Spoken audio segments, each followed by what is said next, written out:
월드 크리스천 여러분 평안하십니까? 오늘은 이제 76강 강의를 하는데 제가 이 장소를 잠깐 그동안 저의 서재 스터디에서 거실로 장소를 잠깐 옮겨봤습니다. 몇 가지 상황이 있어서 옮기는데 오늘은 소리가 조금 울리고 조명이 어떤지 모르겠습니다만은 한번 이렇게 진행해 보겠습니다. 76강 월드 크리스천 무브먼트 이 세 번째 특강인데 21가지 세계 선교 그러니까 21세기 세계 선교의 21가지 그 흐름 15번째 시간입니다. 오늘은 그 12번째 강의로 이 상황화 이론을 공부를 지금 하려고 합니다. 이 상황화에 관한 것인데 contextualization, contek스트라고 하면은 이제 그 상황을 의미합니다. 우리 그 신학교에서 그리고 기독교 학문에서는 텍스트라고 하면은 바로 이 성경을 이야기합니다. 텍스트, 성경이고 또 컨텍스트라고 하면은 그 성경을 이제 적용하는 이 상황. 또 성경 자체를 연구할 때는 성경의 배경이 됐던 그 성경의 지리, 여러 이스라엘의 그 여러 사건과 또 여러 하나님의 말씀이 기록되었고 또 인물들이 살았던 그 상황, 그 배경을 컨텍스트라고 하는데 이 선교학에서는 컨텍스트라고 하면은 우리가 복음을 증거하는 그 선교 현장을 바로 컨텍스트라고 합니다. 선교 현장을 컨텍스트라고 하죠. 우리가 복음을 들고 어떤 상황 속으로 들어갑니다. 그러면은 그것이 바로 컨텍스트가 되는데 그러면은 이 복음을 내가 가지고 있는 복음, 그 복음은 이미 이 한국이라는 문화 그리고 내가 그동안 속하고 살아왔던 그 환경에 맞게 복음이 문화적으로 많이 적응이 되어 있는 상태입니다. 그러니까 우리가 가지고 있는 그 복음은 우리 문화와 많이 이렇게 연결이 되는 거죠. 거기다가 우리 복음이 들어가 있고 또한 그 복음으로 말미암아 그 한국의 문화가 아직 예수님을 알지 못하는 나의 친구들, 나의 다른 한국 사람들과는 다르게 나는 복음으로 말미암아 아주 복음화되어 있는 기독교화되어 있는 그런 문화를 저 자신은 가지고 있는 겁니다. 우리 이제 코리안 크리스천 한국인 그리스도인들은 대부분 다 이와 같이 그 기독교 문화인데 한국적인 상황의 기독교 문화를 우리가 이제 가지고 있고 이제 그걸 우리가 누리고 있는 거죠. 생활 속에 나타나고 있는데 그게 우리의 여러 가지 말부터 시작해서 그 기독교에서 사용하는 그 용어가 있지 않습니까? 교회에서 많이 쓰는 언어들. 그리고 또 음식도 기독교인이 먹는 것과 먹지 않는 것, 술, 담배 문제, 한국 같으면은 이런 문제들을 우리는 먹지 않습니다. 그러니까 한국 기독교의 문화 가운데 음식 하면은 믿지 않는 사람들과 믿는 사람의 문화가 다른 것이죠. 그리고 또 한국 사람의 의복도 그렇습니다. 한국 사람의 그 옷들이 요즘 아주 휘황찬란하고 온갖 패셔너블한 그 의상들이 많이 개발되어 있지만은 예수 믿는 사람들은 좀 뭔가 다르다고 할 수 있죠. 특히 이제 남자들은 더 정장이나 아니면 더 깔끔하게 입는다든지 거기다가 목사님들의 그 복장은 요즘은 많이 일반화됐습니다만은 항상 넥타이를 메고 다녔다든지 그렇지 않습니까? 헤어스타일도 그랬고 자 그것이 이제 문화가 점점 이게 의상 같은 패션의 문화는 이제 기독교 문화지만은 많이 바뀌고 있습니다. 그것을 저는 세속화라기보다는 세상 속으로 들어가고 그 세상 그 문화에 이제 가까이 다가가려고 하는 그런 모습이다 이렇게 볼 수 있습니다. 자 이와 같이 그 세상 속으로 내가 기독교인이 복음을 가진 사람이 그 복음을 증거하려는 목적으로 내가 가지고 있는 복음을 아직 복음을 알지 못하는 세상 사람들에게 전달하기 위한 목적으로 그들의 문화 속에 들어가고 그들의 문화에 내 어떤 문화를 양보하고 또 맞춰 나가는 것. 그래야지 그 사람들과 가까워지고 그 사람들과 의사소통이 되고 친해질 수가 있으니까요. 그리고 난 뒤에 이제 복음을 증거할 수 있으니까 이것을 이제 그 상황에 들어간다. 그 상황에 맞춰 나간다. 이런 의미에서 상황화라고 합니다. contextualization, 상황을 이제 만들어 간다. 이런 뜻이 되겠습니다. 자, 이것을 선교지에다가 곧바로 이렇게 적용을 한다면은 만약에 제가 어떤 선교지, 자, 인디아라고 합시다. 인도에 이제 내가 복음을 들고 갔을 때에 인도도 뭐 여러 북부부터 해가지고 북부, 중부, 남부 문화가 다 다르고 또 동부와 서부가 다르고 뭐 지역마다 주마다 사실 문화가 다르고 언어도 다르고 음식도 많이 다릅니다. 다른데 자, 어떤 인도 지역에 들어갔을 때에 그 사람들의 그 문화의 상황에 내가 일단은 가장 가까이 가는 것이 중요합니다. 그래야지 그 현지 사람들이 볼 때, 저 사람이 참 한국에서 아니면 미국에서 왔는 선교사인데 내가 그렇게 어색하지 않게 내가 만나도 참 친밀하게 느낄 만한 그런 사람이야. 이런 인상과 이런 분위기를 만들어주는 것은 정말 중요한 것이죠. 그렇지 않고 내가 그냥 매일 미국에서 하던 대로 그냥 깔끔하게 사실 미국이라고 깔끔하진 않습니다만 매일 넥타이 매고 막 이렇게 인도에도 물론 넥타이 매는 사람 많습니다. 많은데 하여튼 그 나라 사람들의 문화, 그들의 그 옷을 그들과 비슷하게 입는다든지 물론 인도도 그 문화가 다 다르니까 종교에 따라서 다릅니다만은 터반 쓰고 그런 것을 상상할 필요는 없는 거죠. 그렇지 않아도 그들이 느끼기에 저분은 상당히 하여튼 너무 이질적인 그런 요소를 띠지 않는다. 그 음식도 그들과 만났을 때 손으로 다 이렇게 막 먹고 즐겁게 먹고 인도 음식을 그러면서 또 같이 어울리고 그래야지만이 그들에게 내가 가지고 있는 복음을 전할 수 있는 기회가 올 것이다. 이게 바로 상황화다입니다. 쉽게 하면은 하여튼 이게 일반적인 상황화인데 자 이제 그 부분을 이 성경을 바탕으로 이 상황화라는 이 주제만 가지고도 사실 한 학기 내내 대학원에서 신학대학원에서 그리고 문화인류학 이런 곳에서 이제 이거를 가르치는데 그 한 학기라고 하면 여러분 보통 14시간 내지 16시간을 강의를 들어야 된다는 뜻입니다.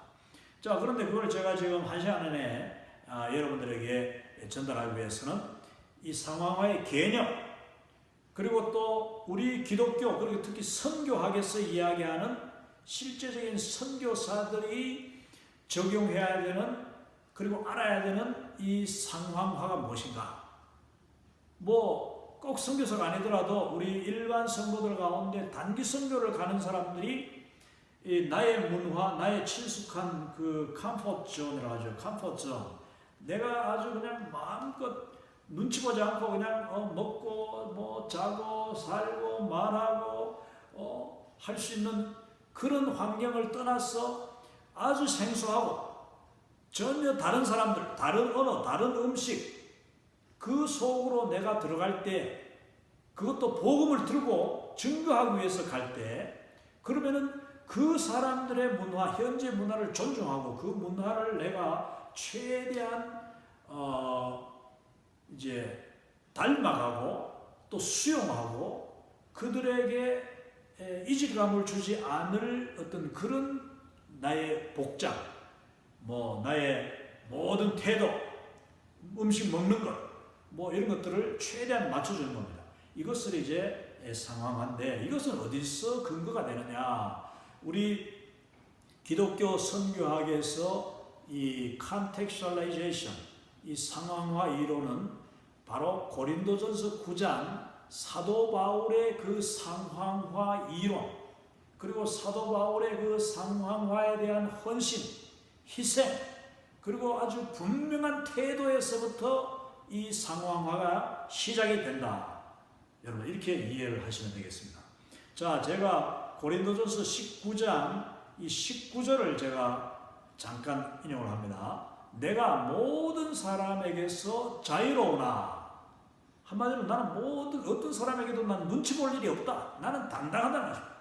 복음으로, 특히 복음으로 말미암아 진정한 예수 그리스도 안에서의 자유함을 얻은 사람들은 세상 눈치 볼 것 없고, 그리고 또 세상 거기에 우리가 구애받을 필요도 없는 거죠. 왜? 진정한 자유가 내 마음속에 있으니까. 나는 이미 하나님의 자녀요, 예수 그리스도의 그 보혈 권세, 이름 권세, 예수 그리스도의 그 십자가의 공로로 말미암아 내가 구원받았다는 이 분명한 자유 의식이 있는 사람은, 그 요즘은 민주주의, 자유민주주의라는 말 많이 합니다만, 자유민주주의가 사실은 기독교의 역사에서 바탕이 돼가지고 나온 건데, 바로 그 한 개인의 자유가 중요시 되는 거죠. 그 자유라는 것은 사실 이 성경적인 그 의미와 상당히 연결되는 겁니다. 그 자유가, 책임이 없는 자유는 바로 그거는 방종이 되는 것이죠. 이와 같이 그 자유함이 이때 마음껏 행동하고 마음껏 먹고 그 정도가 아니라 마음속에서 내 영혼으로부터의 자유, 이 자유를 우리 이제 선교학에서 이야기하는데, 사도 바울이 내가 모든 사람에게서 자유롭고 구애받을 일도 없고 눈치 볼 일도 없지만은, 그러나 모든 사람에게 오히려 종이 된다. 종이 됐다고 이야기했습니다. 그것은 더 많은 사람을 얻고자 함이라. 그 얻는다는 게 뭡니까?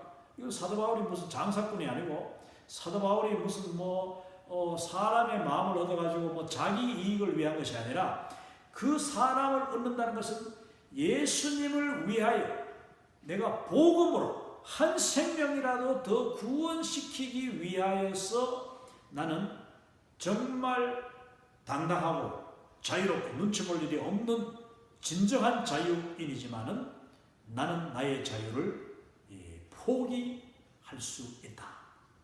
이게 바로 그 어떤 상황 속에 들어갔을 때에 내가 복음을 증거하고 그 사람의 생명을 얻기 위해서 그들의 문화 속으로 내가 이미 이거는 문제가 있는 건데, 이거는 너무 불편하고 이거는 너무나도 정말 하기 싫은 것인데도 불구하고 그 사람들이 편하기 위해서, 그리고 그 사람들과의 접촉점을 만들기 위해서 이제 그 사람들에게 오히려 종이 된다. 종이 된다. 이 말은 나 자신을 포기한다. 예수님이 하나님의 보좌를 버리고 이 땅에 정말 사람의 몸을 입고 오신 것 그 자체와 마찬가지로 우리가 예수님을 위하여, 복음을 위하여서 종이 되는 것은 더 많은 사람을 얻고자 함이라. 이게 고린도전서 9장 19절 상황화 이론의 핵심 구절입니다.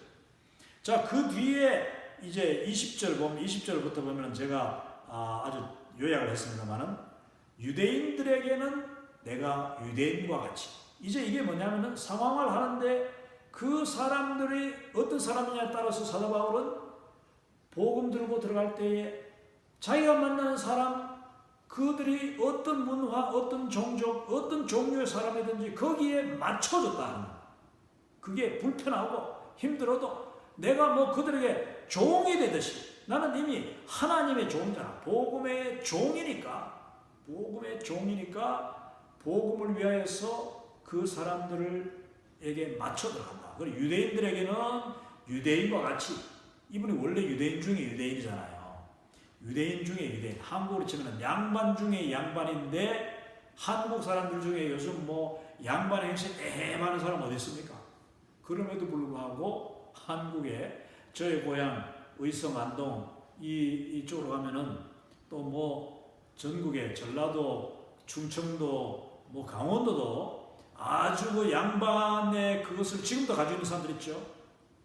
그런 분들에게 가서 우리가 조상에 대해서 막 함부로 이야기한다든지, 조상을 중요시 할 필요 없다 이렇게 이야기해버리면은 그 사람들의 문화에 정면 충돌하는 것이죠. 그럴 필요가 뭐 있느냐. 내가 조상 제사를 지내지 않는 사람이지만은 내가 조상 제사를 이미 다 버리고 조상 제사가 아무 필요 없고 거기부터 정말 자유함을 누리는 내가 그리스도인이지만은 그러나 조상 제사를 대대로 지내는 1년에 12번 제사를 지낸다는 그런 종갓집 아니면 그런 그 종씨 마을 집성촌 이런 양반 동네에 갔을 때는 그들에게 우리가 그들의 문화를 존중하고 그들과 같이 절하고 이렇게 못하더라도 이 상황화라는 것이 이제 그 한계가 있는 겁니다. 어디까지 가느냐 하는 게 이제 상황화에 이게 무슬림을 전도할 때도 우리가 14과에서 다뤘습니다만은 퍼스펙티브 14과에서 이게 나옵니다만은 정말 중요한 부분이죠.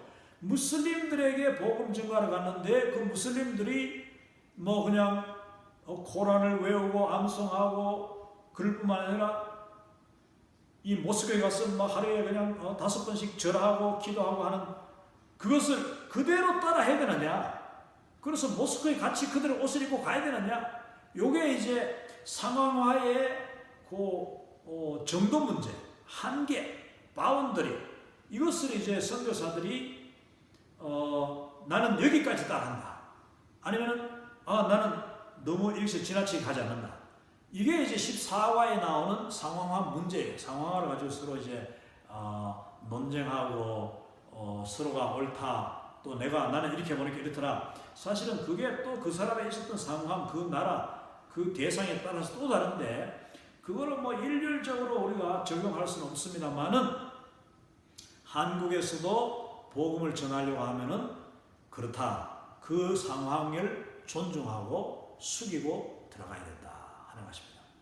제가 대학교 다닐 때 이제 1학년 겨울부터 시작해가지고 1학년 마치고 2학년 올라가기 전에 겨울부터 시작해서 4년 내내 그리고 대학을 졸업하고 난 뒤에도 몇 년 동안 우리 후배들 통하여서 이제 경주 저 바다 동해바다 경주 지나서 동해바다 간포에 있는 그 어느 산골 마을에 바닷가에서도 걸어가지고 정말 오솔길을 따라서 이 4km, 10리길을 그냥 산길을 올라가야지 있는 산중턱에 숨겨져 있는 그 마을에 그 6년, 8년 그 뒤에도 저는 거기에서 자란 아이들까지 데려와서 이제 같이 참 우리 가족하고 같이 시간도 보내고 하면서 복음을 증거하는 그 마을 하나를 구원하기 위해서 정말 이 전심전력하는 적이 있었습니다.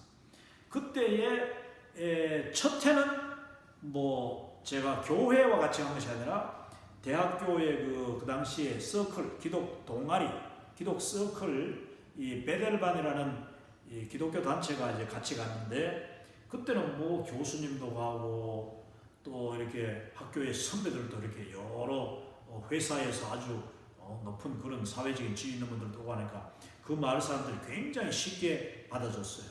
그래서 첫 해는 잘했는데 그 다음에부터 그 대학 동아리에서 가는 것이 없어지니까 제가 그 첫 해에 가가지고 저는 대학생들 가운데서 제가 그 복음을 증거하는 일을 담당했단 말입니다. 성경을 가르치는 그 마을은 전혀 복음 교회가 없고 25올이 되는 그 간포읍까지 가야지 교회가 있는 거예요.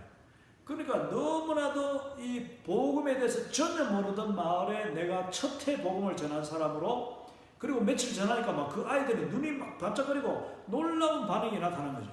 그래서 제가 우리 대학 동아리에서 더 이상 가지 않는다고 해서 내가 여기 멈출 수 없다. 그래서 이제 나의 교회, 제가 다니는 대구 남부교회 대학부, 마침 제가 그 이듬해 대학 2학년 되면서 이제 회장을 이제 맡게 됐는데 대학부 회장. 이제 대학부에 그 후배들, 동료들을 데리고 그 다음에 겨울에 다시 찾아갔다.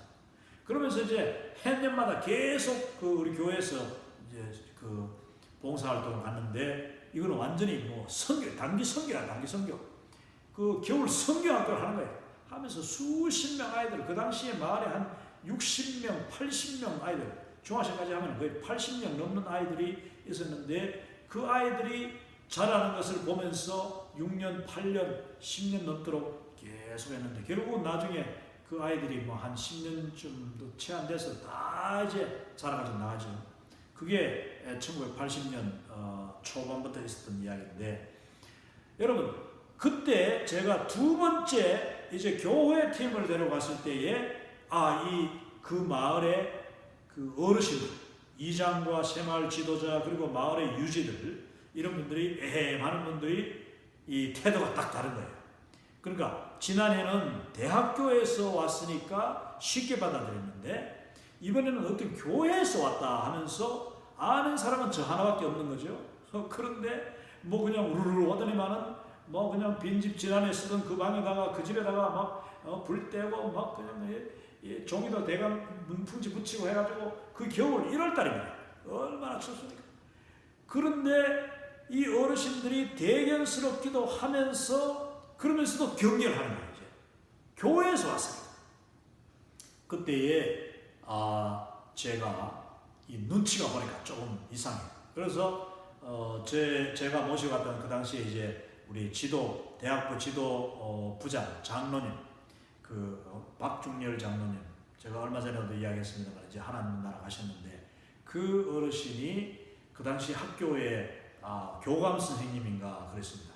그래서 이제 그 박중렬 장로님을 모시고 마을 이장집에 그리고 새마을 지도자 그리고 전에 이장했던 분 하여튼 마을의 막 어른들 다 찾아다니면서 한 대여섯 집을 찾아다니면서 이제 1월달이니까 우리가 이제 그 설이 지났던가 다가올 때가 하여튼 전부 다 그분들한테 뭐 들어가자마자 큰 절을 하고 여러분 뭐 대구 이런 도시에서 평소에 만나면 절하는 사람 어디 있습니까?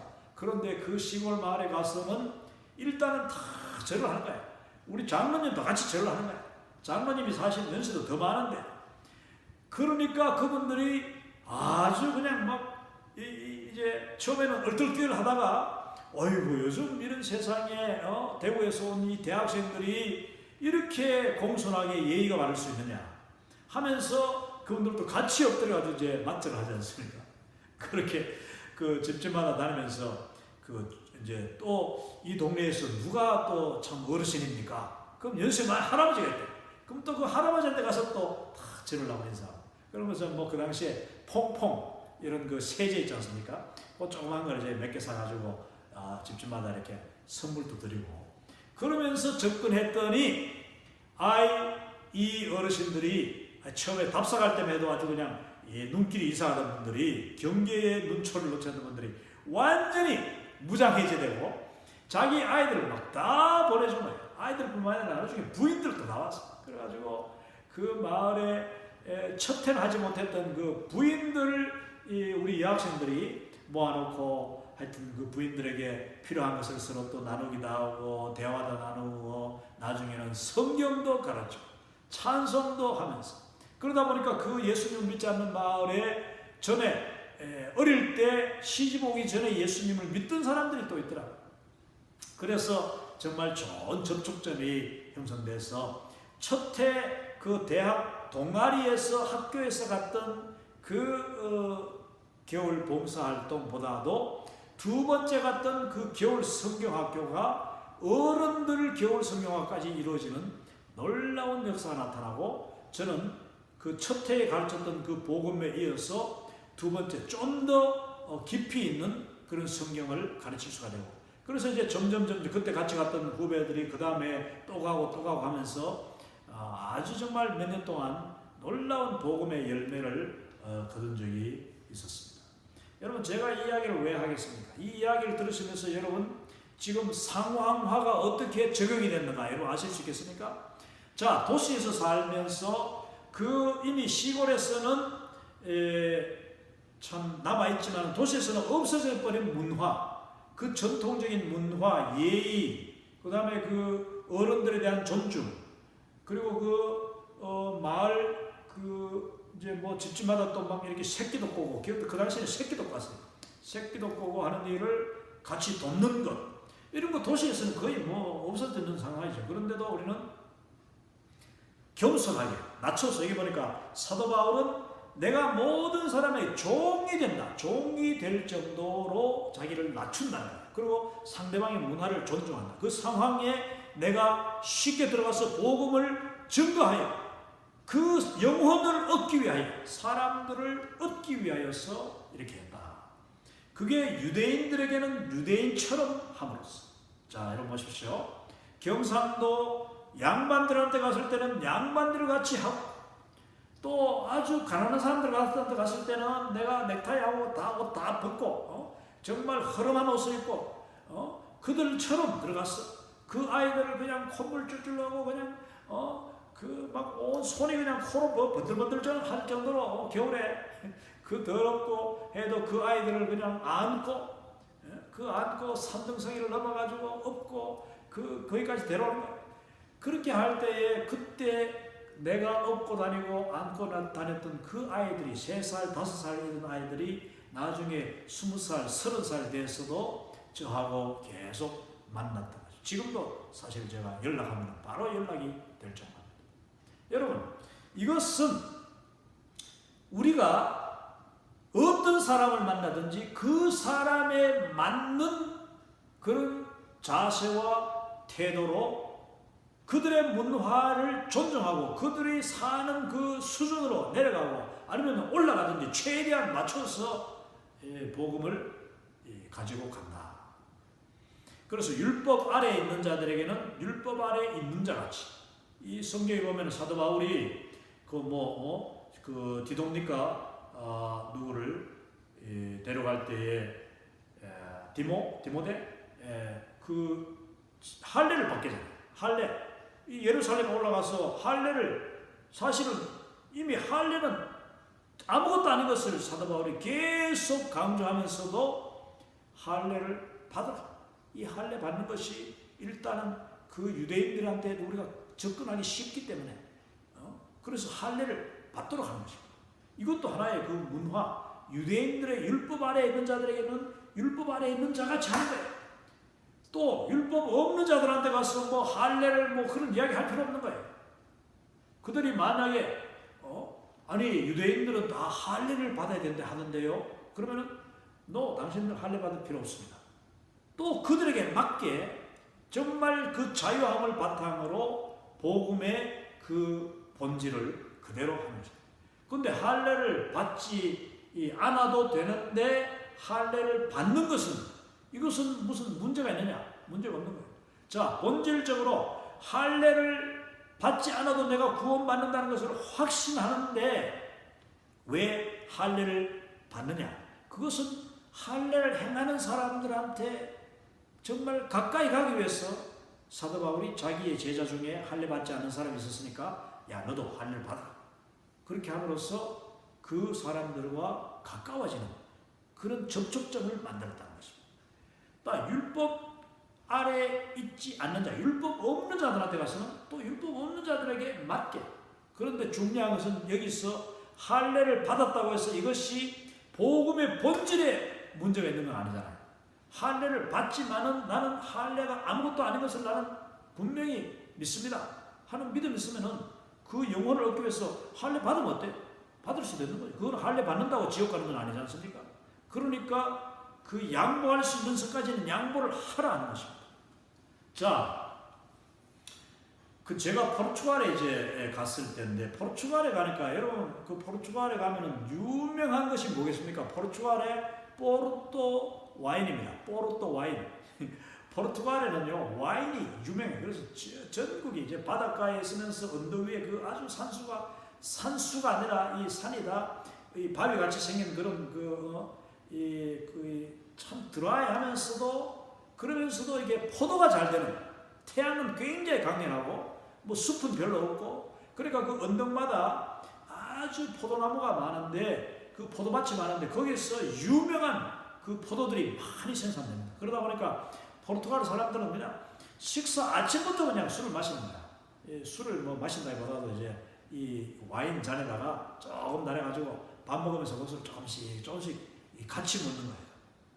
반주라고 해요. 반주라고 하기는 한국의 반주라고 하기는 좀 표현하기는 그런데, 이거는 하나의 예술이야, 예술. 이 포르투갈 사람들은 식사 시간에, 특히 점심시간, 저녁시간에 이 포도주 한 잔을 딱 먼저 조금씩 딱 마시고 향기를 다 맡으면서 대화하는 것이 그 문화예요, 문화.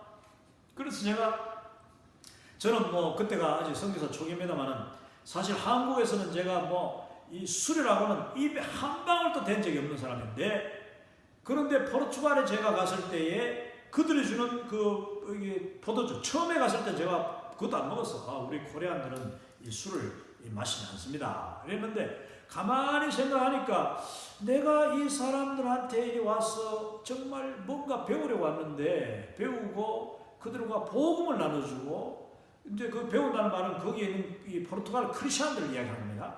크리스천들이 주로 우리를 초청해가지고 이제 포도주를 다 대접하면서 아주 식사도 그냥 잘 나오는 거죠. 이제 그 나오는데 그 식사 시간이 보통 1시간, 2시간이 우리 같이 뭐 후닥닥 먹고 마는 게 아니니까 그 포도주를 조금씩 하면서 하는데 결국은 포도주만 남더라고. 자, 나는 그래서 이 사람들과 정말 어울리는 것은 이 포도주 한 잔을 동참하는 것이다. 그리고 이분들은 그 포도주 자체가 포르투갈 문화 가운데 최고야, 최고. 그 말이 뭐냐? 포도주에 대한 그 자존심, 포도주에 대한 자긍심, 이게 굉장한 거예요. 그런데 한국에서 하는 그 젊은 목사가 끝까지 포도주를 입에 안 댔다. 그러면 그 사람이 생각할 때에 저분이 정말 자유한 그리스도인이 맞는가? 이렇게도 생각할 수 있다. 저는 그렇게 받아들였어요. 그래서 제가 바로 그 다음 날부터 why not? 하면서 포도주 저도 주십시오. 그래서 제가 조금 이렇게 그 포도주는 많이 벌컥벌컥 마신 게 아니에요. 조금 맛을 봤는데 그게 쓰면서도 아주 그냥 입안에 싹 퍼져나가는데요. 그 향기가 정말 대단했어요. 그래서 제가 그 포도주를 미국 와서 나중에 포르투갈 포도주를 찾아보니까 미국에서도 포르투갈 포도주는 상당히 비싼 가격에 팔리고 있었어요.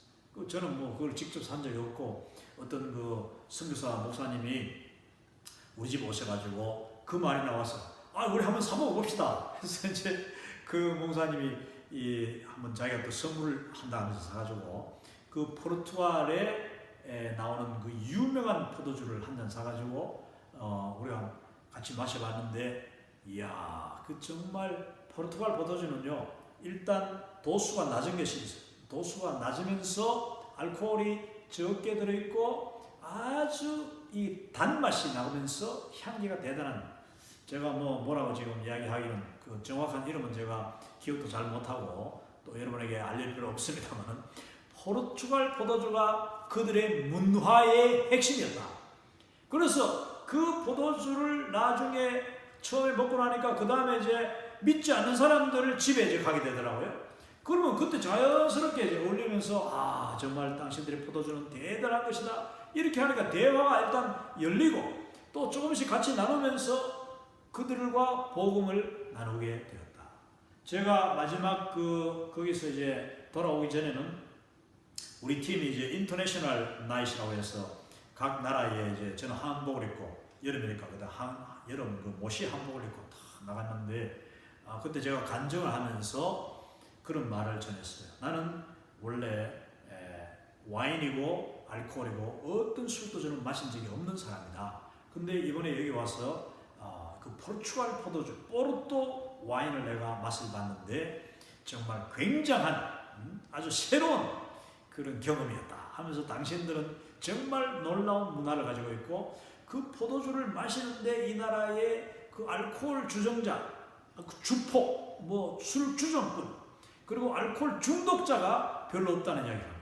그만큼 그 문화에 격조가 있는 거예요. 그 사람들은 예의를 지키면서 술을 마신다는 뜻이죠. 술을 위해서 술을 마시는 것이 아니라 대화와 교제와 상대방을 존중하고 상대방의 마음을 열기 위해서 이 와인을 잔을 부딪힌다는 거예요. 제가 그 부분을 이야기하면서 당신들은 정말 훌륭한 문화를 가지고 있다. 자, 여러분 보십시오. 여기서 상호항화라는 것은 사람을 얻기 위한 것입니다. 또 복음을 증거하기 위한 것입니다. 그렇다면 그 술을 마신다는 것이 아주 좋지 않은 그런 그 의미가 한국에서 있지만은, 그러나 그 포도주 잔을 서로 나누면서 대화하고 친구가 되고 나아가서는 복음을 전할 수 있다는 거예요. 이 포도주라는 것은 이 구원과 전혀 상관이 없는 거예요. 포도주를 마심으로 지옥 가느냐? 한국에서 술을 먹지 마라, 담배를 피우지 마라, 뭐 화토를 치지 마라, 노름하지 마라 하는데, 여러분 노인들 뭐 아무것도 모르고 또 할 일 없는 노인들이 화토 몇 장 뒤지는 건 나는 큰 문제 없다고 봅니다. 그 화토 치는데, 여기도 우리 세난토에 화토 치는 사람이 있는데, 제가 정말 존경하는 권사님은 종종 그분들에게 찾아갑니다. 이제 과일도 사가서 그들에게 대접하기도 하면서 뒤에 앉아가지고 화토 치는 것을 보면서 한 사람 한 사람을 정말 이제 참 그들의 그 심령을 살피고 그들의 형편이 어떤지 이야기도 듣고, 그러다 나중에 이제 개인적으로 그들을 또 전화도 하고 방문도 하고, 또 그들의 필요, 아이고 내가 병원에 가야 되는데 뭐 차가 없어, 이런 사람이 있었으면 또 권사님 그 다음날 그 전화해가지고 제가 병원에 모셔드릴까요? 이렇게 하면서 전도하는 분이 계세요. 자 여러분, 그렇다면은 그 화토가 이게 뭐 죄냐? 또 술 마시는 것이 그게 뭐 죄냐? 지옥 갈 죄냐? 담배 피우는 것이 죄냐? 그것을 비난하고, 술 먹는다, 담배 피운다, 너 지옥 간다 하면 그게 바로 죄예요. 그 정죄하는 것이 죄다. 자기 눈에 들보가 들어있는 것은 모르고 상대방 눈에 티끌이 있는 것을 지적하는 것, 이게 바로 율법주의라고 하는 겁니다.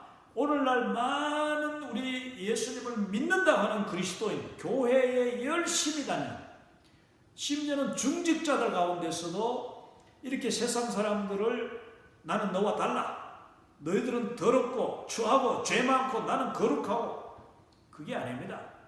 내가 거룩함을 발견하고 거룩함을 유지할수록 내가 진정한 자유함을 누리는 사람이면 누리는 만큼 우리는 더 겸손하게, 그리고 심지어 나의 바운더리를 넘어서, 경계를 넘어서 그들을 가까이 가야 되는 거예요. 아니 그 화토 치는 사람들을 전도하지 않기 위해서,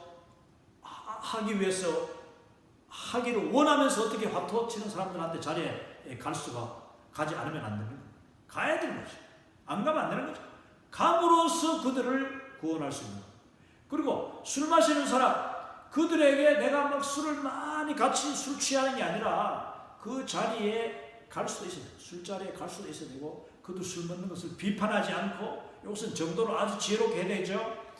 무조건 비난하지 않고 그 옆자리에 갈 수도 있고, 술 취한 자를 옆에서 부축해가지고 올 수 있고. 제가 군대 처음에 갔을 때 보니까 소대장으로 갔는데, 같은 소대장들 중에서 우리 ROTC 선배들이라고 하는 사람들이 정말 개차반 같은 선배들이 2명이 있었어요. 근데 그 개차반 같은 선배 둘이가 그냥 술만 마시면은 둘 다 그냥 서로 쥐어뜯고 싸우고, 그러다가 나중에는 처음에는 욕하다가 서로 쥐어뜯고 싸우다가 그 다음에는 완전히 골아떨어져. 그럼 내가 그 두 놈을, 그 두 부이라고 할 수 없어요.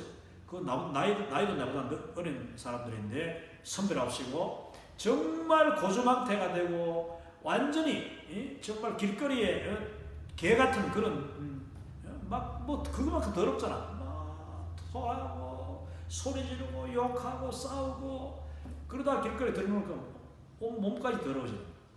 그 사람들을 부축해가지고 그 한 명씩 그냥 비옥교에다가 데려다 놓으면은, 그 신발 다 벗겨가 이제 자기 방에 들여놓고 재워놓으면은 그 다음 아침에 눈이 퉁퉁 보고 입에서 더러운 냄새를 내면서 와가지고 누가 나를 밤에 여기다 이불까지 덮어줬느냐, 이렇게 하면서 이제 내가 그랬습니다 하면은 참 머쓱해 하네. 자 여러분, 그들에게 내가 복음을 강력하게 증거는 못했으나 나는 그들에게 예수님을 믿는 자가 어떤 자인지, 진정한 자유함을 누리는 사람이 어떤 자인가, 어떤 모양인가를 저는 보여줬다고 저는 분명히 믿습니다. 그들과 함께하는 그 1년 동안. 물론 뭐 그 뒤에 군대에서 여러 사건이 터지고 제가 그만두게 됐습니다만, 그 놀라운 과정 가운데 사람들이 나를 이해하고 나를 찾아오고, 내가 옥에 갇혔을 때 나를 찾아오고 위로해 줬던 사람들은 믿지 않는 사람들이었어요. 믿지 않는 사람들인데 나를 그동안 지켜보았던 사람들이 나에게 와서 자기들의 그 관심을 표하고 감사를 표하고 또 나의 필요를 채워주더라 하는 것입니다. 여러분, 이거는요, 사람을 얻는다는 것, 이것은 사도 바울이 여기서 사람을 얻는다는 것은 물론 구원한다, 궁극적으로 그들의 영혼을 구원한다는 말이지만은, 저는 그 영혼을 구원하기 전에 인간 대 인간으로서 인격적인 관계가 형성된다는 저는 분명히 믿습니다. 그게 그 과정이 필요하다고 저는 분명히 믿어요. 내가 예수님을 먼저 믿은 사람으로서 나의 그 성품과 나의 인간됨이 그들에게 먼저 이렇게 접근할 수 있어요. 그들에게 이미 억셉트가 돼야 되는 거예요. 아, 이분은 예수 믿는 사람인데, 아니 그 이전에 인간적으로 이 사람은 좀 나를 그래도 알아주고 존중해주고 뭔가 마음이 통한다, 나를 위해서 마음을 주는 사람이구나, 자기 자신의 그 이기적인 그것만 챙기는 사람이 아니구나, 이것을 우리가 인정받아야 사람을 얻을 수 있는 거예요. 그 다음에 그들을 영혼을 얻을 수 있는 것입니다. 이게 상황화라고 하는 거예요. 그래서 몇 사람이라도 사도 바울이 보면은 몇 사람이라도 얻고자 함이라.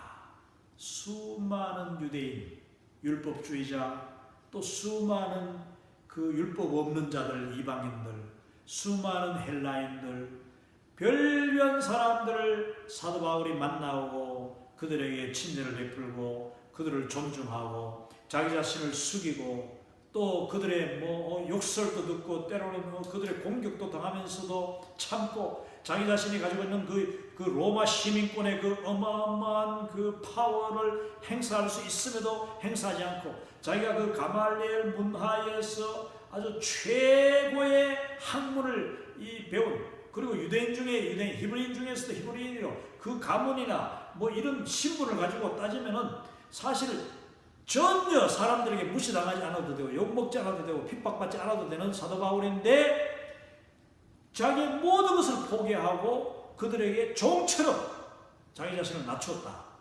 그래가지고 얻은 사람이 몇 명이라고요? 겨우 몇 사람이라도 얻고자 합니다. 몇 사람도 안 될 수도 있습니다. 그럼에도 불구하고 사도 바울은 단 한 명의 정말 생명이라도 나의 상황화, 그들의 상황을 존중하고 그들의 문화를 존중함으로 말미암아 복음을 전할 수 있다면 나는 그 일을 하겠다. 이게 바로 상황화의 태도요, 상황화의 본질이다. 이것을 제가 먼저 말씀드립니다. 자, 여기 그 왼쪽 밑에 보면 선교사의 목적은 각양 다른 사람에게 복음을 잘 전하여 그 사람을 복음하고 다른 문화를 거룩한 하나님 나라 문화로 변혁시키는 것이다. 그 사람을 그들의 생명을 얻는 것이죠. 완전히 보라새 것이 되었다. 새로운 사람으로, 새로운 피조물로 만드는 작업이 선교예요. 그 다음에 그 사람이 가지고 있는 문화, 그 사람이 속해 있던 그 문화가 진정 자유함의 문화, 그 사람이 그 문화에 의해서 지배받지 않고 그것을 폐습이라고 해요. 그 전통에 막 그냥 얽매여가지고 조상들이 하던 거니까 하고 또 그냥 굶고 또 고통당하고 자기 몸을 학대하고 세상의 문화라고 하면서요, 인간을 얼마나 윽박하고 속박하는 그런 문화, 이것을 폐습이라고 하는데 그게 대부분 다 이상한 종교들과 관계가 돼가지고 그 종교 영적으로 속박당하는 하나의 그 모양이 바로 문화, 이런 게 너무 많아요. 자, 그러면 이제 이런 이 더럽고 추하고 사람에게 도움이 되지 않는 해로운 문화를 폐습인데, 이 폐습을 어떻게 바꿔나가느냐, 이것은 이제 문화 변혁인데, 선교사에게는 결국 궁극적으로 복음을 가져감으로 말미암아 하나님 나라의 문화, 하나님을 찬양하고 예배드리고 또 그 예배 가운데 그리스도 안에서 형제 자매 간의 그 사랑, 펠로십, 교제, 우정, 우애, 이 형제 자매라는 그런 가족처럼 그 친밀한 그런 기독교적인 문화를 만드는 것이 우리 선교사들의 사실은 궁극적인 의미 가운데 하나. 왜냐, 그게 바로 문화 명령이니까. 예수님의, 하나님의 문화 명령은 이 땅에 우리가 생육하고 번성하고 창대하고 충만하되 그 모든 땅의 피조물들과 더불어서 모든 인류, 내 가까이 있는 사람들과 더불어서 하나님을 경배하고 하나님 안에서 서로 사랑하고 존중하고 복음을 나누고 하는 그리스도 공동체를 이루어가는 것이 우리 모든 그리스도인들의 그 궁극적인 사명이에요. 사명. 이게 바로 이 선교사의 목적인데, 자, 그러면 그렇게 하기 위해서는 이 문화를 바꿔야 되잖아요. 문화를 변혁시키려면 어떻게 해야 되느냐. 자, 오른쪽 보십시오. 문화적 형식들을 비판하라. 여기서 비판하라는 말은, 이 말을 이제 이 과목에서 하나의 선교학적인 그 말로 표현하면은 비판적인 상황화를 이루라 하는 뜻입니다. 상황화를 하는데 무조건 상황화가 있어요. 무조건 상황화. 무조건 상황화가 뭐냐면은 그 현재 하는 사람들을 따라 다 하라. 그럼 어떻게 돼? 제사 지면 제사 지고, 절하면 절하고, 짐승을 잡으면 짐승 잡고, 이런 고기 먹으면 먹고, 이걸 먹지 마라 하면 먹지 말고, 그들이 하는 대로 다 그대로 따라하는 게 그거는 무조건적인 상황화예요. 그럼 문제가 생기겠습니까? 안 생기겠습니까? 그러다 보면은 거기에 아주 그냥 더러운 그런 이방 신의 그리고 사탄이 좋아하는 문화가 거기 있어. 자, 이제 뒤에 나옵니다만은 술. 제가 지금 술을 찬성하는 것이 아니고 술이 알코올이 인간을 얼마나 피폐하게 하느냐. 또 담배. 미국은 지금 담배가 완전 마약으로 벌써 클린턴 대통령 때 20년도 더 전에 미국은 마약이 됐습니다. 한국도 요즘은 금년 합니다만 한국은 국가가 지금도 여전히 전매청, 국가 정부 기관이 여전히 담배를 판매하고 있어요. 이거는 아주 악한 것이죠. 그 자체가 없어져야 되는데. 자, 담배가 결국은 그 마약의 가장 기초 단계로서 담배 피우던 사람이 나중에 다른 헤로인도 하고 온갖 마약에 가까이 됩니다. 담배 피우던 그 조상, 그 부모 밑에 아이들이 마약에 노출될 가능성이 훨씬 더 높습니다.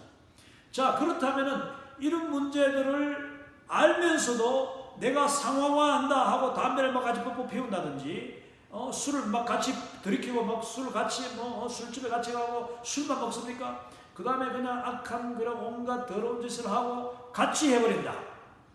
또 축적제도, 이슬람 문화에 가가지고 그들이 그냥 아내를 2명, 3명, 4명까지 둔다고 해서 그냥 만약에 그것도 같이 찬성하면서 만약에 그런다. 이거는 아니지. 그러면은 특히 우리 기독교의 가장 기본적인 윤리, 도덕인 11조를 어기는 그런 행위를 만약에 한다.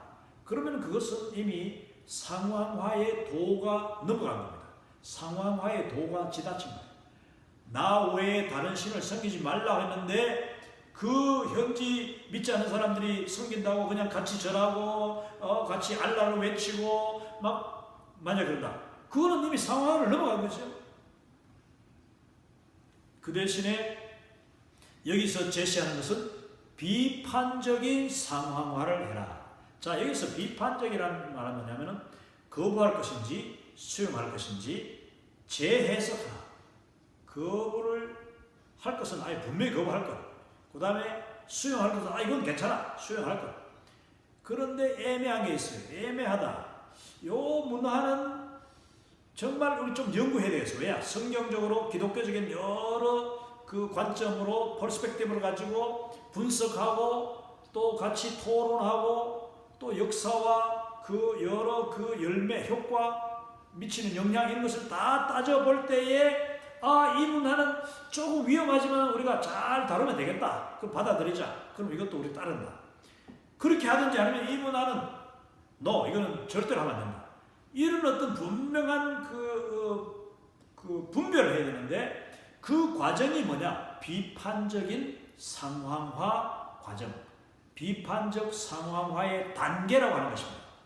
자, 이게 이제 선교지에서 반드시 이루어져야 되는 모든 선교사님은 타문화에 들어가는 모든 선교사님 또 단기 선교팀 우리 모든 기독교인 특히 월드 크리스천 세계를 품은 글로벌 크리스천, 세계를 품은 그리스도인이라면은 요 정도는 반드시 알고 있어야 돼요. 상황화의 그 단계, 상황화의 방법, 이것을 우리가 알고 있어야 됩니다. 그래야지 어떤 새로운 상황에 들어갈 때도 더 담대하게 들어갈 수 있고, 또 빨리 그 상황에 어떤 그 적응하고, 또 분별할 수 있는 영적인 분별이, 물론 성령님이 함께 하시면 우리가 뭐 벌써 딱 느낌으로, 영적인 느낌으로 벌써 다 분별할 수 있습니다만은, 성령님이 주시는 지혜를 가지고 때로는 현지인들을 설득하고 현지인들을 변력시켜야 되기 때문에, 나는 성령이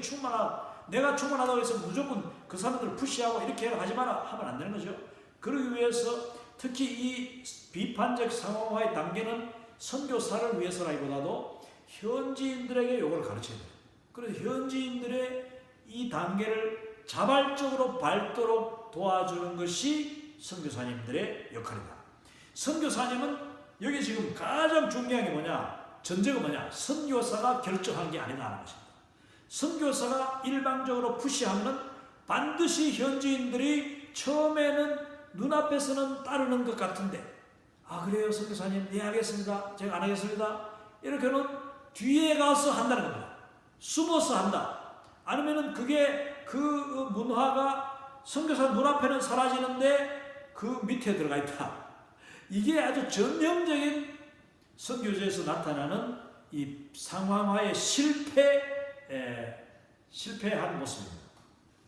그걸 이제 뭐라고 하느냐면은 혼합주의라고 합니다. 이 상황화를 잘못하면은 혼합주의가 나타나는데, 첫 번째 혼합주의는 무조건 상황화했을 때 나타나는 거예요.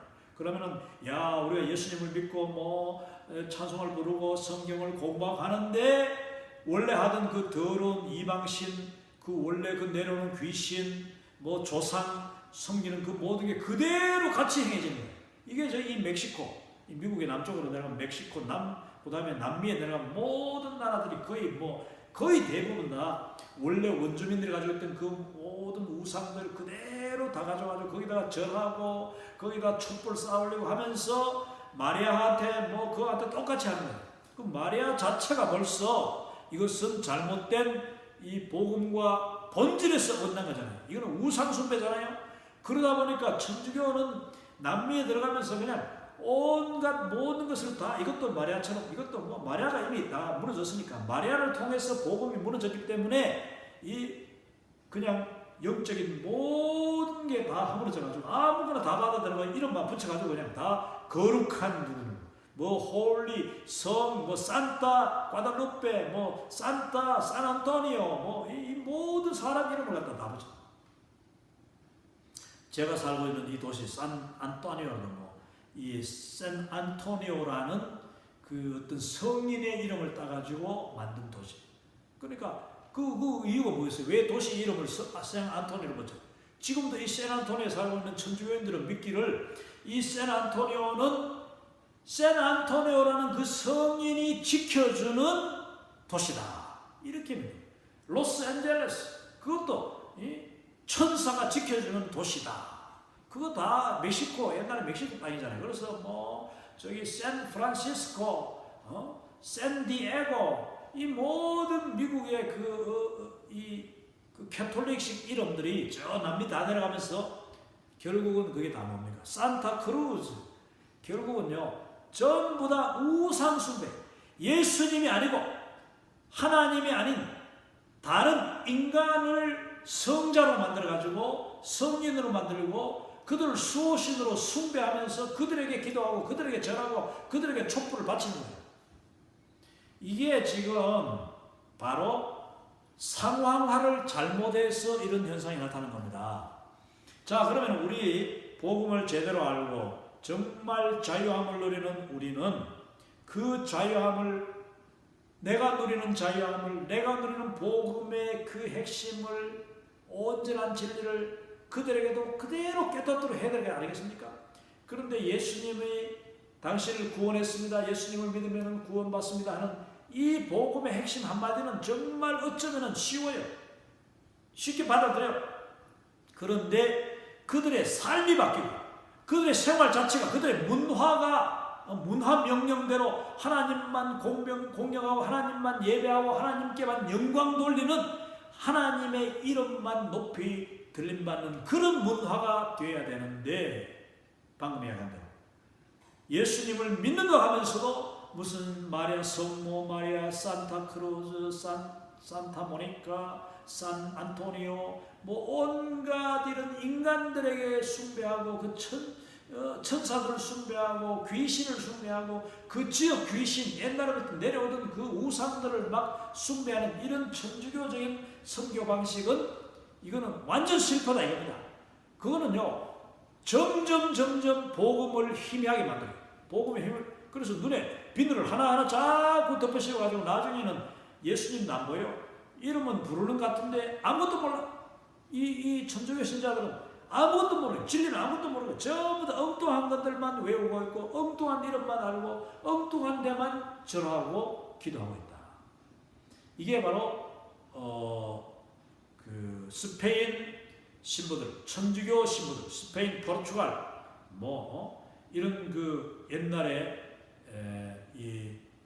그 천주교 선교사들이 선교를 하면서 상황화를 너무나 문별하게 가지고 혼합주의가 되어버립니다. 이것을 이제 신크리티즘이라, 신크리티즘, 혼합주의가 되어버린 경우다. 이것을 피하기 위해서 바로 이 비판적인 상황을 하는데, 그 단계가 뭐냐? 첫 번째 1단계 전통적인 관행과 관습을 조사. 이걸 하려면요 선교사가 최소한 그 지역의 문화와 그 지역 사람들 언어 거기에 익숙해져야 돼. 그러니까 한 3년 내지 한 5년 정도는 지나야 돼.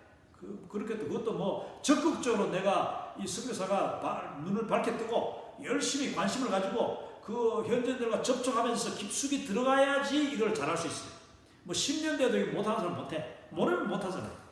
자, 1단계는 그걸 알아야 된다. 전통적으로 이 도시에는 어떤 문제가 있는가, 문화에, 이 도시 문화에 어떤 문제가 있는가, 이런 것들을 잘 선교사가 알아야 됩니다.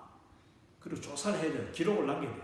그리고 왜냐, 말을 좀 잊어보니까 이런 행사, 이런 전통, 여기에는 뭐가 어떤 역사가 있더라, 뭐 어떤 전설이 있더라, 뭐 어떤 인물이 관련되어 있다, 이런 것을 다 조사를 해야 돼요. 그걸 가능하면 현지인들과 같이 합니다. 하면서 현지 중에서도 좀 지혜롭고 총기 있고 리더십이 있는 사람과 계속 같이 나누게 커뮤니케이션 해야 돼요. 하루아침에 뚝 던져주면서 이걸 하라고 하면 안 되잖아. 또 하루아침에 그 사람들이 자기들은 내려오면서 아무 문제의식이 없는데 그 사람들이 스스로 깨닫기를 우리가 바랄 수 없는 거죠. 문제를 우리가 발견하고 그들에게 알려줄 필요는 있다. 그런데 2단계, 2단계 보면 그 문제와 관련된 성경을 현지인과 함께 연구해요. 그것을 문제점만 지적하면 그 사람들이 자칫하면 반발해요. 왜냐? 아니 이거 우리 조상 대대로 내려오던 이 좋은 전통인데 자기들은 좋은 전통이라고 생각하잖아. 뭐 그게 그날 국경일도 되고 그날 맛있는 음식도 먹고 하니까 무작정 잘못했다 하면 되는 거죠. 그들과 함께 성경 공부를 하면서 성경이 말씀하는 바 진리와 십계명과 하나님의 복음과 이게 어떻게 위배되는가? 특히 하나님을 예배함, 하나님께 영광 돌림, 하나님의 이름만 높이고 찬양함. 여러분 선교의 이 정의하고 똑같은 겁니다. 이 하나님의 이름이 없는 곳에 이름을 전하고 부르도록 하는 것이죠. 그 다음에 하나님께 영광 돌림이 없는 곳에 하나님께 영광 돌리도록, 그 세상 온갖 다른 잡신에게 영광 돌리는 것을 하나님께 돌리도록 하기 위해서 거기에 뭐가 위반되는가? 이 동네에서, 이 지역에서는 어떤 문제가 있는가? 이걸 다 만들어야 돼요.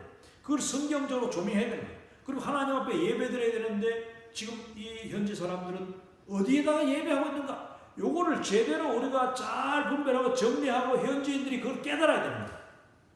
그게 현지인들 동시에 다 깨달을 수 없는 거죠. 그러니까 먼저 깨달은 자들이 이것을 알도록 자꾸 같이 성경 공부하고 연구해야 됩니다.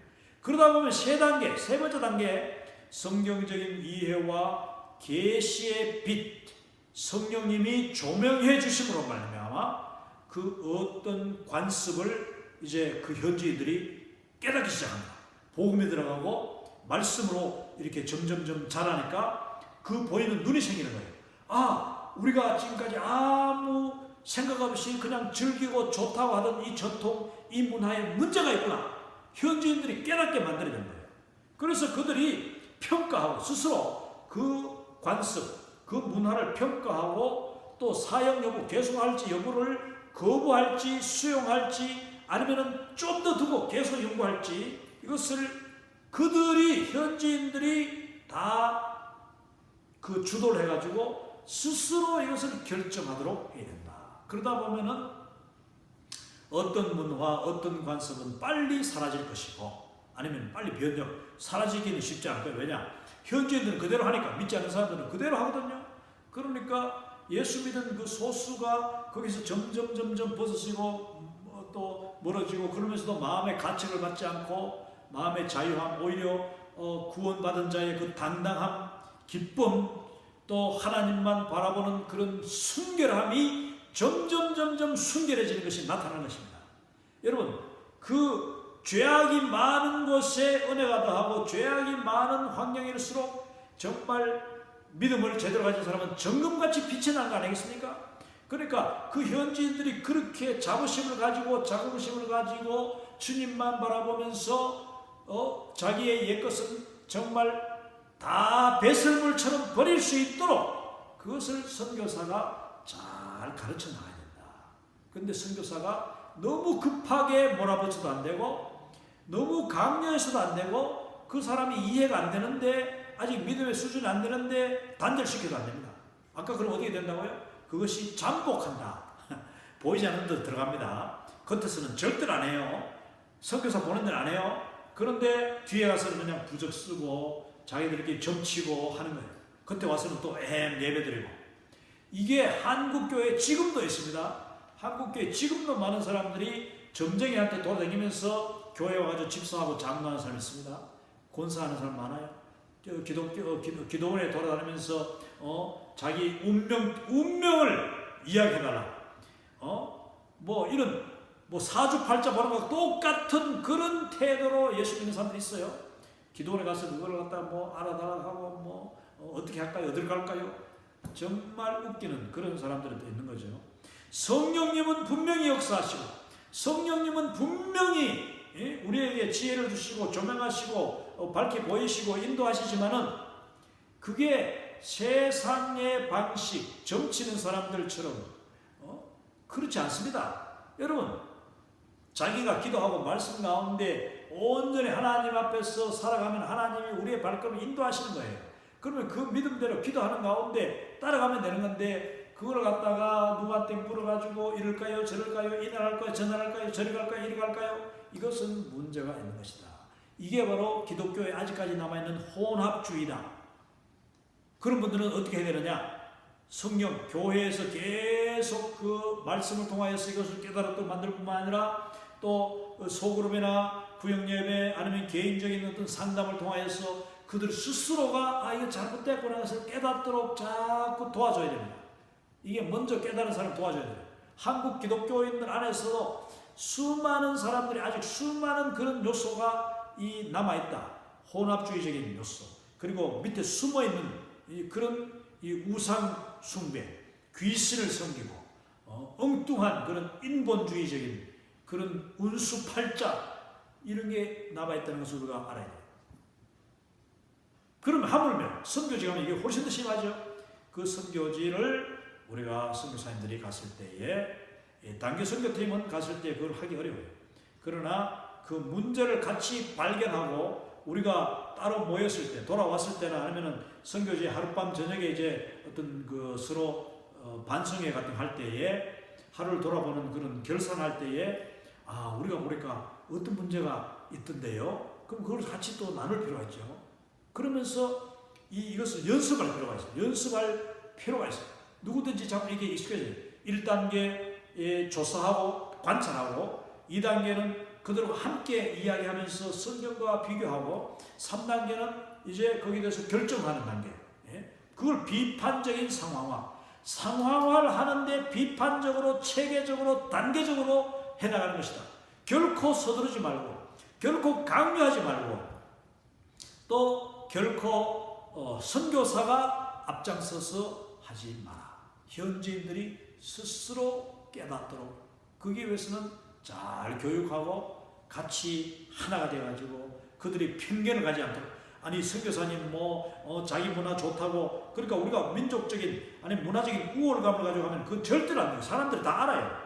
그러니까 정말 성경적인 기준으로 해야 된다. 한국적인 기준으로 하면 안 돼. 동양적인 사상으로 하면 안 돼. 그러니까 성경의 기준이 돼야 된다. 그 사람들도 그걸 반드시 알고 인정하고 그 단계를 거쳐가지고 성경적으로 결론을 기도하면서 결론을 내리도록 하는 것이 이게 비판적인 상황이다.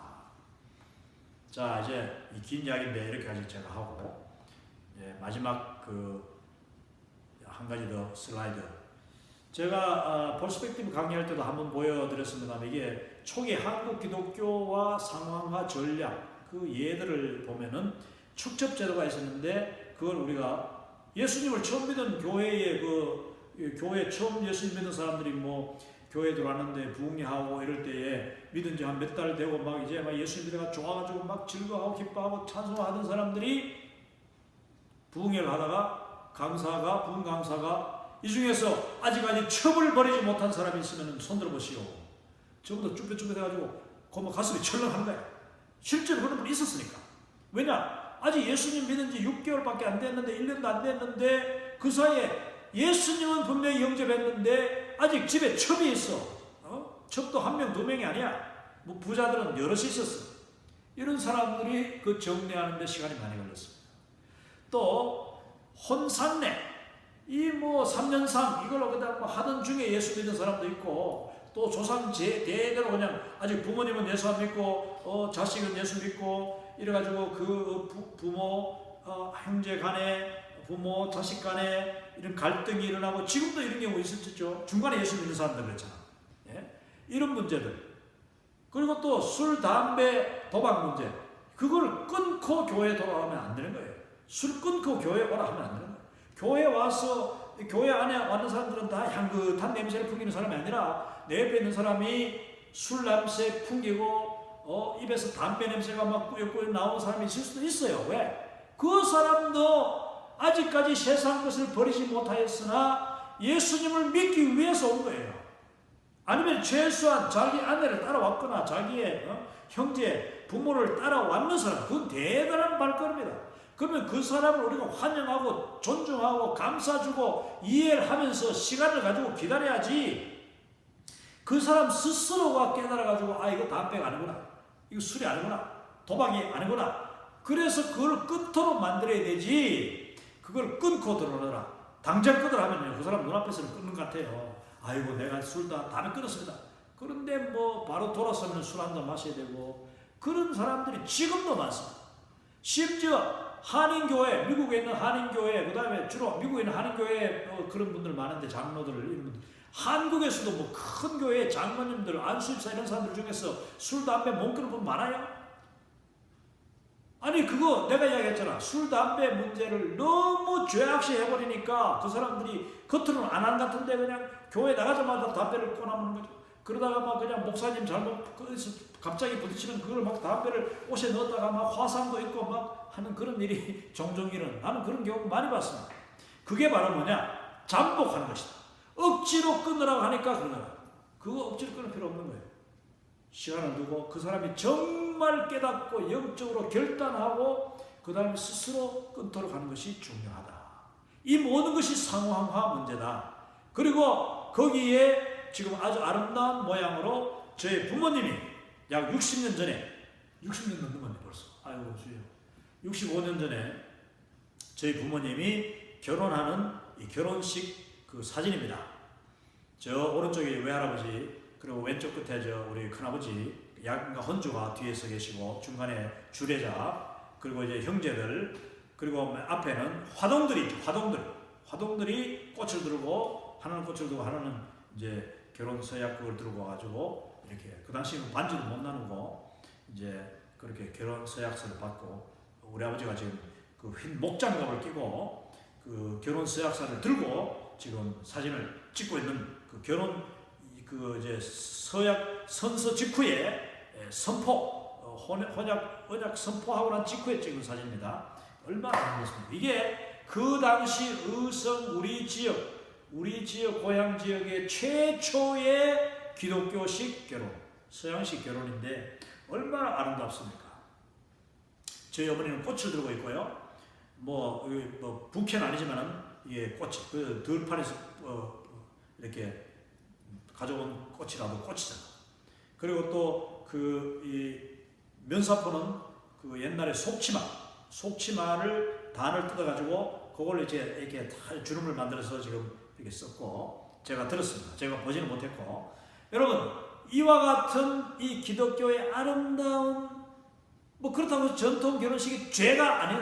물론 전통 결혼식 속에는요 그런 우상 숭배 이런 게 있는데 아무튼 그 복잡하고 신랑 신부를 고생시키고 화장실도 못 가게 하고 하는 그런 것을 이렇게 간수하면서도 아주 아름답고 소박하고 모든 사람들이 아주 기뻐할 수 있는 어린아이까지 동참하는 이런 결혼식으로 이제 기독교 결혼식을 보급하게 됩니다. 이것도 하나의 상황하다.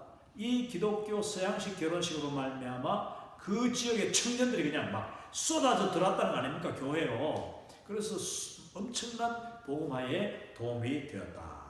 한 예가 되겠습니다. 할렐루야. 제가 오늘 시간이 좀 걸렸는데 이 내용이 워낙 사실 중요한 내용이기 때문에 한 2시간 해야 되는데 제가 1시간 조금 넘는 그런 시간으로 마무리를 하도록 하겠습니다. 자, 그러면 또 다음 시간에 또 제가 찾아오겠습니다. 할렐루야. 이제 가을이 다가오고 있습니다. 여러분 다 건강하시기 바랍니다. 감사합니다. 제가 끌 때마다 이게 참 요즘 고장이 나가지고 배럴이가 다 돼가는지 감사합니다.